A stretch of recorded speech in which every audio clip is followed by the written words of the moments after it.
नमस्कार दोस्तों, एक बार फिर से स्वागत है हमारे YouTube चैनल स्टडी विद विकास में। आज मैं आपके लिए लेकर आया हूँ टॉप 20 नाउन के एरर जो आपके आने वाले एग्जाम्स के लिए बहुत ही महत्वपूर्ण है। देखिएगा, शुरू करता हूँ। पहला क्वेश्चन है, Neha has 2 boys friends but her brother has a number of girlfriends. अच्छा, अब देखिएगा ध्यान से, इसमें एरर क्या है, इसमें एरर बतानी है। एरर बहुत ही सरल है। इसमें एरर जाएगी आपकी ऑप्शन नंबर 1 में, ऑप्शन नंबर 1 इसमें। अब गलती क्या है, लिखा हुआ है बॉयज और फ्रेंड्स। बॉयज भी हैं, फ्रेंड्स भी हैं। अरे बॉय फ्रेंड बोल दो ना, क्योंकि बॉय हो या गर्ल हो, बॉय या गर्ल से बने कंपाउंड नाउन में इसके साथ प्रयुक्त होने वाले दूसरे टर्म को प्लूरल में बदल दिया जाता है। अब आप कहोगे ये क्या है? जैसे मैं आपसे कह दूं कि मुझे लिखना है बॉय और फ्रेंड, है ना, बॉय और फ्रेंड लिखना है, तो हमें क्या लिखना होगा? ये तो सिंगुलर हो गया। अगर हमको इसका प्लूरल लिखना हो तो क्या लिखेंगे? Boy friends. बॉय फ्रेंड्स लिखना पड़ेगा हमको। क्या लिखना पड़ेगा? Boy friends. क्या लिखना पड़ेगा? Boy friends. तो ऑप्शन नंबर 1 में गलती क्या हुई? ऑप्शन नंबर 1 में गलती ये हुई कि हमें ये जो बॉयज का एस है इसे हटाना पड़ेगा। अगर ये एस हम हटा देंगे तो नेहा हैज 2 बॉय फ्रेंड्स, अब सही है, but her brother has a number of girlfriends. तो ऑप्शन नंबर 1 में गलती है, ठीक है ना, ऑप्शन नंबर 1। आगे देखिएगा, क्वेश्चन नंबर 2 लिखा हुआ है, the posts of governors general and court martials are very useful in certain territories. आप समझिएगा इसमें गलती क्या है, ठीक है ना। इसमें बताइए गलती क्या है, आपके हिसाब से क्या लग रही है?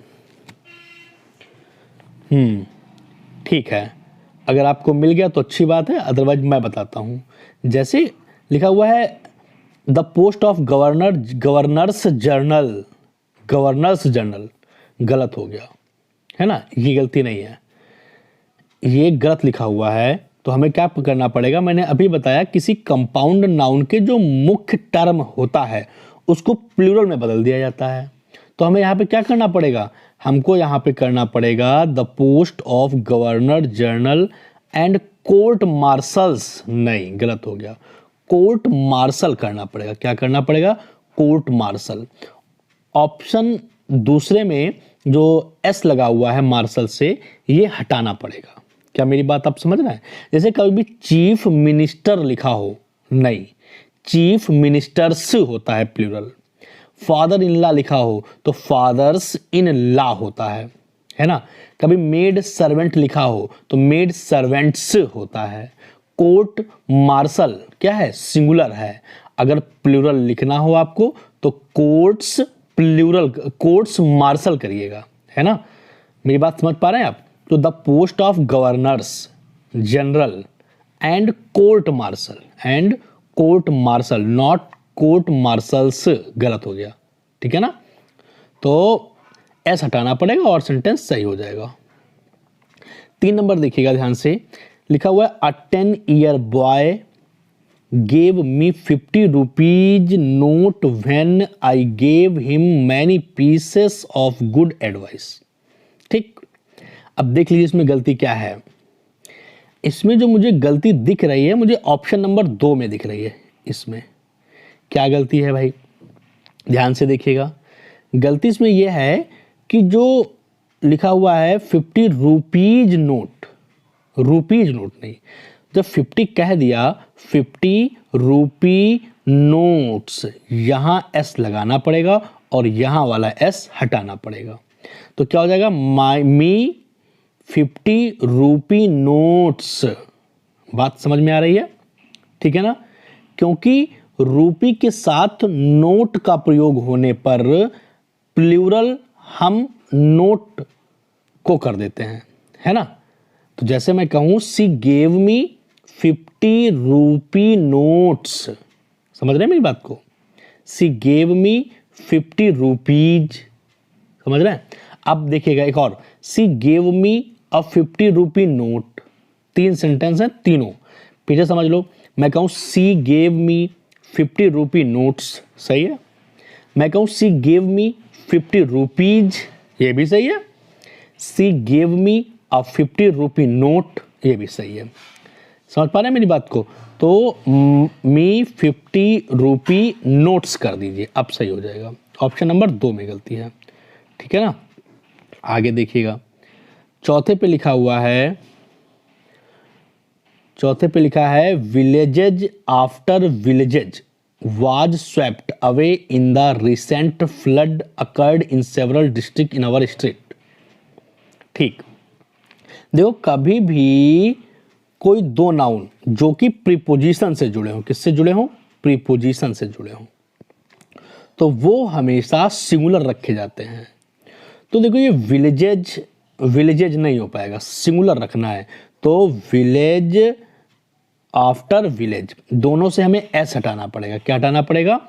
एस हटाना पड़ेगा। फिर से देख लीजिएगा, इधर ये एस हटाना पड़ेगा, 1 मिनट हट नहीं रहा भाई, एक ये एस हटाना पड़ेगा और एक एस। तो जब कभी दो नाउन किसी प्रीपोजिशन से जुड़े हों तो वो सिंगुलर रखे जाते हैं। तो विलेज आफ्टर विलेज करना होगा। समझ में आ रहा है ना आपको? ठीक है। क्वेश्चन नंबर नेक्स्ट देखिएगा, 5वां। She is in trouble at present, so you should take plan to rescue her from misfortune। ठीक है, ठीक। सी, अब इसमें गलती देख लीजिएगा आप देखिएगा क्या है गलती। She is in trouble at present, so you should take pain to rescue। मुझे गलती यहां दिख रही है। क्या है गलती? देखो जो पेन है, पेन का मतलब क्या होता है? पेन का प्रयोग तो दर्द के अर्थ में किया जाता है ना, दर्द के अर्थ में। लेकिन यहां क्या कह रहा है? You should take pen rescue, है ना। यहां पर जोखिम उठाना पड़ेगा आपको, जोखिम की बात कर रहा है। अगर जोखिम की बात कर रहा है, यू शुड टेक पेन्स हो जाएगा, एस बढ़ाना पड़ेगा। मेरी बात समझ रहे हैं? तो पेन नहीं, पेन्स का प्रयोग हो जाएगा। ठीक है ना? ठीक। क्वेश्चन नंबर, तो इसमें 3 में गलती है। क्वेश्चन नंबर 6 देखिएगा ध्यान से। 6 क्या कहता है भाई? India is doing well in support but Indian viewers are not impartial enough to review the game, no errors. इसमें से क्या गलती है भाई? देख लीजिएगा ध्यान से। अब आपको जो ठीक लगे बताइएगा। इंडिया इज डूइंग वेल, कोई खराबी नहीं है, सही है, ठीक है। इन support, in support, doing well in support, यहीं पे कुछ गलती लग रही है मुझे। देखिए ध्यान से, India is doing well in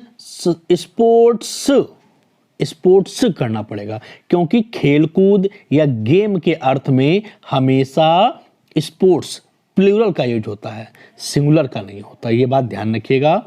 sports की बात कर रहा है तो ये हमेशा प्लूरल में यूज किया जाता है, स्पोर्ट्स करना पड़ेगा आपको, ठीक है ना। क्वेश्चन नंबर 7 है। 7 में लिखा है the people of SAARC are determined to help one another of the benefit of their citizen. अब 7वें में गलती क्या है? बहुत सरल लिखा हुआ है ऑल पीपल, बस गलती मिल गई। ये पीपल क्या है भाई? ऑल पीपल्स करना पड़ेगा हमको। क्यों? क्योंकि राष्ट्र के अर्थ में इसका यूज हो रहा है ना।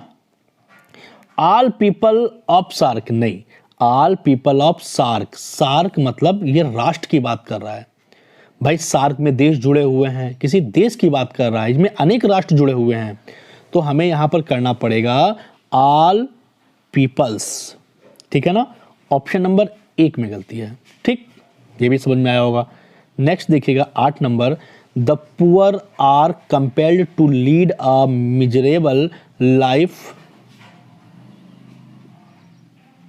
जी, अब देखिएगा, the poor are compelled to lead miserable life while riches laugh at them surprisingly no error. ठीक है, इसमें गलती क्या है भाई?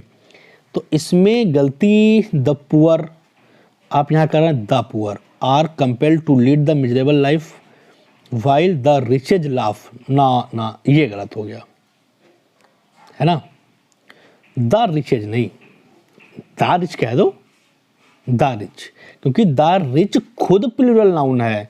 जब आप लिखते हैं द रिच तो ये खुद प्लूरल नाउन है, ये खुद प्लूरल नाउन है। और ये क्या दिखा रहा है, रिचेज, रिचेज नहीं, द रिच लाफ कर दीजिए, ये अपने आप में प्लूरल हो जाएगा। मेरी बात समझ रहे हैं? द पुअर्स गलत, द पुअर, द रिचेज गलत, द रिच सही हो जाएगा। ठीक है ना। क्वेश्चन नंबर 9 देखिएगा। Many a student has decided to study minutely because the examination is at hand. Each one has obtained good marks. ठीक है। अब देख लीजिए, अरे मुझे मिल गया obtain good marks।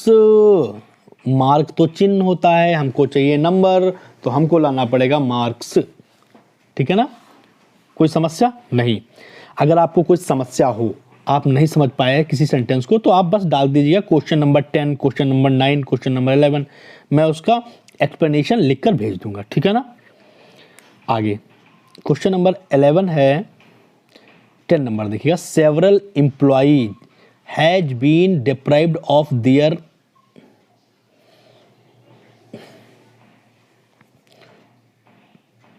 हाँ जी देखिएगा, 10 नंबर पे लिखा हुआ है, several employees has been deprived of their pays because of economic crisis in the state Noida. ठीक है, इसमें क्या है गलती देख लीजिएगा। Several employee have been deprived of their pays because economic crisis in the state. हाँ, इसमें जो गलती है, ये लिखा हुआ है पेज। पेज क्या होता है यार, कुछ नहीं होता, तो ये एस हटाना पड़ेगा। पे जो शब्द है, पे है ना, जो पे शब्द है ये अपने आप में अनकाउंटेबल नाउन है, अनकाउंटेबल नाउन है, प्लूरल नहीं हो सकता। जैसे मैं कहूँ सी गॉट हर पेज, गलत, मैं कहूँगा सी गॉट हर पे। अब सही, तो पे अपने आप में एक अनकाउंटेबल नाउन है, तो पेज नहीं होता है। ठीक है ना। Next 11 number. Last year I visited Ram's and Mohan's school in which they had been reading together for 6 years। आगे देखिएगा। अब ये बहुत सरल रूल है, अगर आपने पढ़ा होगा। ठीक है ना। गलती मिली आपको? नहीं। तो लिखा हुआ last year I visited Ram's and Mohan's school. अब एक ही स्कूल जाना है तो बार बार अपॉस्ट्रोफी लगाने की ज़रूरत नहीं होती है। अगर आप सेम स्कूल में जा रहे हैं, अगर दोनों के राम का स्कूल अलग होता और श्याम मोहन का अलग होता, तो आप लगा सकते हैं Ram's and Mohan's school I visited, है ना। लेकिन जब स्कूल एक ही है यार, तो ये पहले वाला अपॉस्ट्रोफी एस हटा दीजिए और बाद वाला सही कर दीजिए। ऑप्शन नंबर 1 में गलती है। I last year I visited Ram and Mohan's school. ठीक है ना। अगर सेम स्कूल है तो बाद वाले पर एपोस्ट्रॉफी लगा दीजिए, सेंटेंस सही हो जाएगा। क्वेश्चन नंबर 12 देखिएगा। In the recent Wills World Cup Tendulkar performance was better than Lara's but not so good as Jayasuriya's however as good Mark Waugh नोएडा। ठीक है, 12 में आप देख लीजिए, जो सही लगे आपको वो बता दीजिए, जो भी आपको लग रहा हो वो बता दीजिए। नहीं समझ में आ रहा है, देखिए क्या है गलती भाई इसमें। कह रहा है कि in the recent Wills World Cup Tendulkar's performance, कोई गलती नहीं, वाज बेटर देन लाराज। देखो Tendulkar's, Lara's, but not so good as Jayasuriya's, however as good as Mark Waugh. ना, गलत हो गया भाई। जब आप सब पे अपॉस्ट्रोफी यूज कर रहे हैं तो मार्क वाग पर क्यों नहीं कर रहे हैं? क्योंकि तुलना तेंदुलकर की, लारा की, जयसूर्या की और मार्क वाग की परफॉर्मेंस की गई है, तो भाई सब पे पजेसिव केस लगाना पड़ेगा। तो मार्क वाग्स करना पड़ेगा आपको, मार्क वाग्स करना पड़ेगा। ठीक है ना। ऑप्शन नंबर 4 में गलती है। आगे देखिएगा 13 पे लिखा हुआ है the house of Sohan is as old as John so I am use to go there again and again. 13 गलती बता दीजिएगा। हाँ जी, the house of Sohan is as old as John. ठीक, अच्छा, एज ओल्ड एज जॉन, तो the house of Sohan is as old as John's करना पड़ेगा। क्या करना पड़ेगा? जॉन्स करना पड़ेगा, जॉन्स। ठीक है, क्योंकि सोहन और जॉन के घर के बीच में तुलना की गई है, ना कि सोहन और जॉन के बीच। नहीं समझ पाए भाई? तुलना किसकी की जा रही है? सोहन और जॉन के घरों की। ठीक है, तो the house of Sohan is as old as John's. John's का मतलब जॉन के घर की बात कर रहा है, तो इसीलिए बाद वाले के साथ अपोस्ट्रोफी लगाना पड़ेगा। ऑप्शन नंबर बी में गलती है। नहीं समझ में आया? अगर नहीं आया तो मैं फिर से बता दूंगा आपको, आप लिख दीजिएगा बस, है ना, कमेंट बॉक्स में लिख दीजिएगा, मैं फिर से बता दूंगा। 14 पे लिखा है Seema's husband is more handsome and more laborious than Mili. है मिली। फिर वही गलती जो मैंने अभी बताया आपको, सीमाज हस्बैंड ठीक है, इज मोर हैंडसम सही है, एंड मोर लेबोरियस सही है, देन मिली। क्या मिली? मिली की तुलना नहीं की गई है यहाँ पे, सीमा और मिली की तुलना नहीं की गई है, यहाँ पर सीमा और मिली के हस्बैंड की तुलना की गई है। तो आपको करना पड़ेगा देन मिलीज हस्बैंड। मिलीज कह दिया तो इसका मतलब हो गया मिली के हस्बैंड की बात हो रही है। मेरी बात समझ रहे हैं ना? तो देन मिलीज करना पड़ेगा। ऑप्शन नंबर 4 सही हो जाएगा। 15 में लिखा हुआ है his book is useful as your but it is more useful than Mohan's so I want to read it. 15 में गलती देख लीजिएगा, 15 में। ठीक है, बहुत ही सरल है, नाउन वैसे भी अपने आप में सरल होता है। देखिएगा, his book is as useful as, कोई गलती नहीं। His book is as useful as yours, क्या करना पड़ेगा? योर्स करना पड़ेगा। ठीक, योर्स का प्रयोग होगा क्योंकि आगे देखिएगा, क्योंकि जो हिज बुक यहाँ पे तुलना देखो क्या है, हिज बुक और योर्स के बीच की गई है। हिज बुक और योर्स के बीच तुलना की जा रही है कि जो तुम्हारी किताब है और मेरी जो किताब है, उसकी किताब और तुम्हारी किताब, तो तुलना किसकी की गई? हिज बुक और योर्स बुक की तुलना की गई है। नहीं समझ पा रहा है? ठीक है, तो his book is as useful as your नहीं योर्स, यही तो पिछले इधर सीखा आपने। तो किताबों की तुलना की जा रही है, तो इसलिए बाद वाले के साथ अपोस्ट्रोफी लग जाएगा। 16 नंबर देखिएगा, if he were me he would learn English and had influenced his friend very much. 16 में देख लीजिए भाई, गलती क्या है? बताइए बताइए। कह रहा है कि इफ ही वर मी, नहीं नहीं नहीं, गलत हो गया, गलत हो गया। देखिए, मुझे लग रहा है कि ये जो मी लिखा हुआ है, मी की जगह पर आई का प्रयोग होगा, तो मी जो लिखा हुआ है इसे हटा दीजिए, यहां पर होना चाहिए आई। क्यों? क्योंकि इफ के बाद जो प्रोनाउन का प्रयोग होता है, इफ के बाद जो प्रोनाउन आता है वो होता है नॉमिनेटिव केस। कौन सा होता है? Nominative case. और नॉमिनेटिव केस होगा तो क्या सही हो जाएगा? समझिए ध्यान से, मैं साफ कर देता हूं उसको। हाँ जी, इफ ही वर मी नहीं, इफ ही वर आई हो जाएगा। ठीक, क्योंकि इफ के बाद में नॉमिनेटिव केस का यूज होता है, तो ये बात भी याद रखिएगा। तो इफ ही वर आई, ठीक है ना? ठीक, आगे 17 नंबर देखिएगा। 17 पे लिखा हुआ है let them and I we study English with the view to attending perfection for the examination. 17 में देख लीजिए भाई क्या गलती है। 17 में है let them and we study English with the view to attending perfection.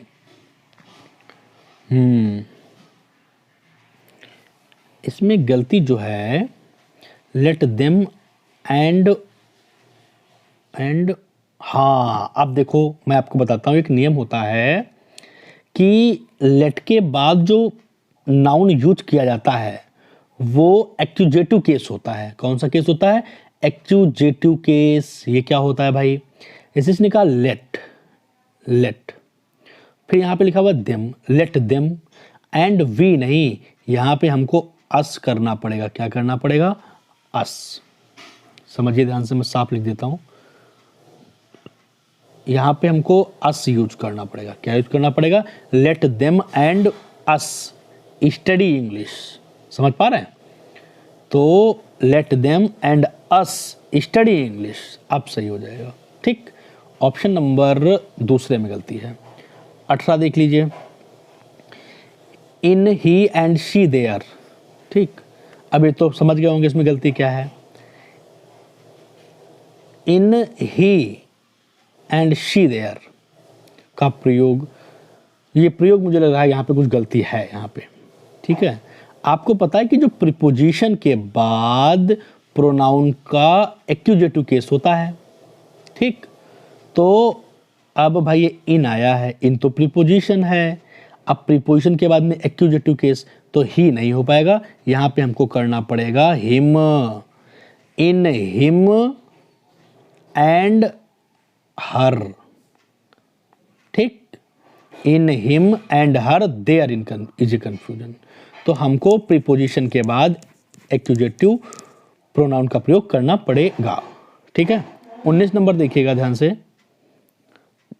19 number पे लिखा हुआ है, इसको मैं ले चलता हूं ऊपर।